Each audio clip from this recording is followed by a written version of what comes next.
શિક્ષકગણને મારા જય શ્રી કૃષ્ણ।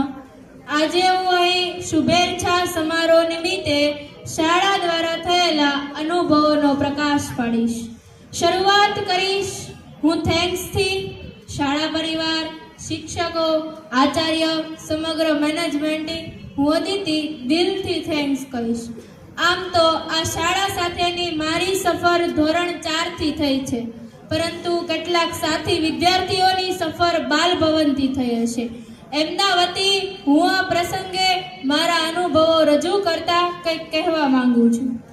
હતા અમે ના સમજ અને સમજણનો પ્રકાશ પાડ્યો તપોવને, હતા અમે ના સમજ અને સમજણનો પ્રકાશ પાડ્યો તપોવને, ચાલતા ચાલતા લથડતા લથડતા જ્ઞાનરૂપી પ્રકાશ પાડ્યો તપોવને। પ્રાથમિક થી માધ્યમિક સુધીનો સાથ આપ્યો તપોવને, પ્રાથમિક થી માધ્યમિક સુધીનો સાથ આપ્યો તપોવને। અજ્ઞાનતામાંથી જ્ઞાનરૂપી પ્રકાશનો સથવારો છે સર અને મેમ આપનો। આજે આ કહેતા એક લાગણી અનુભવું છું। આજે અમારી સફર જે ખૂબ મુશ્કેલ લાગતી હતી, જે હરપલ આંગળી પકડી સ્કૂલે એક રાહ બતાવ્યો છે।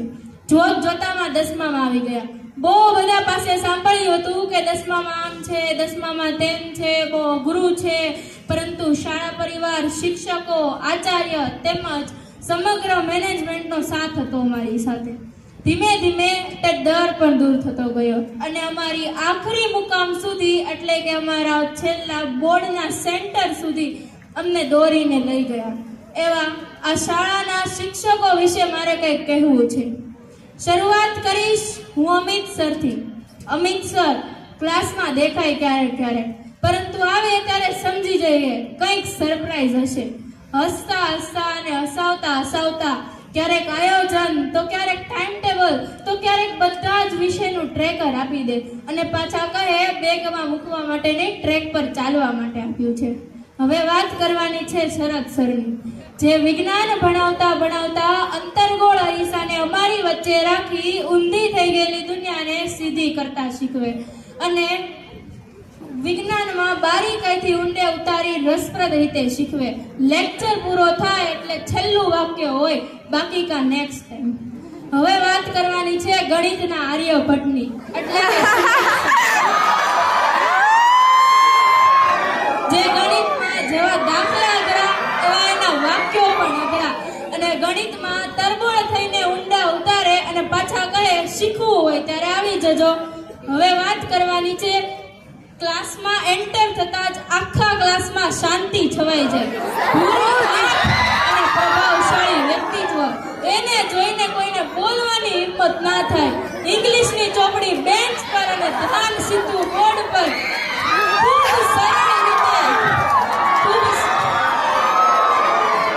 ખૂબ સરળ રીતે ઇંગ્લિશ શીખવે અને સમજાવે એવા અમારા ભૌતિક સર।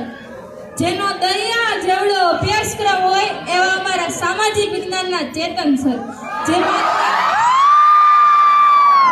જે માત્ર સમાજની ચોપડી જ નહીં પરંતુ સમાજમાં માનભેર રહેતા શીખવે। અને જ્યારે કોઈ ટોપિક અઘરો લાગે ત્યારે કહીએ કે આ ટોપિક અઘરો લાગે છે, ત્યારે કે બહુ સરળ છે, નવનીતમાંથી નહીં ચોપડીમાંથી વાંચો, કારણ કે ચોપડી એ મમ્મી અને નવનીત તેની દીકરી, માટે મમ્મીને ફોલો કરો। હવે વાત કરવાની છે એવા ટીચર્સની કે જે એટલી જોડણીની ભૂલો કાઢે, એટલી જોડણીની ભૂલો કાઢે કે રસ્તામાં નીકળતા દુકાનના બેનરમાં પણ જોડણીની ભૂલો કાઢે, એવા અમારા ગુજરાતીના અલ્પા મેડમ, જે ગુજરાતીમાં ખૂબ સરળ રીતે ગુજરાતી સમજાવ્યું અને જીવનલક્ષી જ્ઞાન પણ આપ્યું।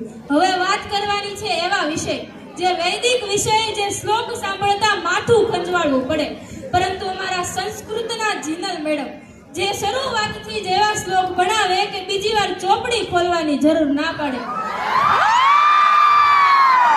ખૂબ જ મજાનો અને